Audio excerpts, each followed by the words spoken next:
வணக்கம்டா கோயம்புத்தூர் மாப்பிள்ள. காதல் நாள்ரா. காதல் நாள்னா என்னன்னு தெரியலனா நீ அதை வந்து இந்த காதல் நாளை இங்கிலீஷில் சொல்லி நீயே தெரிஞ்சுக்கோ. நல்ல வார்த்தை தான், உனக்கு கரெக்டான வார்த்தை. ஸோ ஓகேவா? நீ வந்து இந்த கோயம்புத்தூர் மாப்பிள்ளைன்ட்டு நாய்கிட்ட கேட்குறது எல்லார்கிட்ட கேட்குறதுலாம் ஓகே. இந்த 500 ரூபா கொடுக்குறது, அவங்க வந்து உன்னை ஃபாலோ பண்ணுறதுலாம் எதுக்கு தெரியுமா? அவன் ஃபேன்ஸுன்னெலாம் ஃபாலோ பண்ணல, நீ கொடுக்குற அந்த 500 ரூபாய்க்கு தான் உன்னை ஃபாலோ பண்ணுறாங்க. அதை நல்லா புரிஞ்சுக்கோ, ஓகேவா? அதோடு நிறுத்திக்கோ.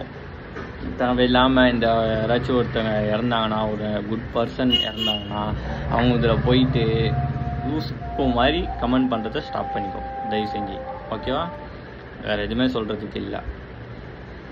நீ அதே மாதிரி நீ மைக்கை பிடிச்சிக்கின்னு போயிட்டு கோயம்புத்தூர் மாப்பிள்ளை ஃபாலோ பண்ணிக்கிறீங்களா, பின்னால் வரீங்களா, 500 ரூபா தரேன், அப்பெல்லாம் தேவையே இல்லை. நீ கோயம்புத்தூர் மாப்பிள்ளை இல்லை, கோயம்புத்தூர் மணப்பெண் சொல்லு, ஓகேவா? கோயம்புத்தூர் மணப்பெண். உன் மேலே செம்ம வெறியில் இருக்கிறாங்க. நீங்கள் கோயம்புத்தூரில் இருந்தாலே அடிப்பாங்கன்னு நினைக்கிறேன். ஸோ பார்த்துக்கோ. நான் கோயம்புத்தூரில், நான் சென்னை தான். நீ ஆனால் கேரளான்னு நினைக்கிறேன். கேரளாவிலன்ட்டு இங்கே வந்து கோயம்புத்தூர் மாப்பிள்ளைன்னு சொல்லிட்டு ஒட்டுனுக்கிற ஒட்டு. நீ எப்படியும் நாசமாக போ, அவ்வளோதான்.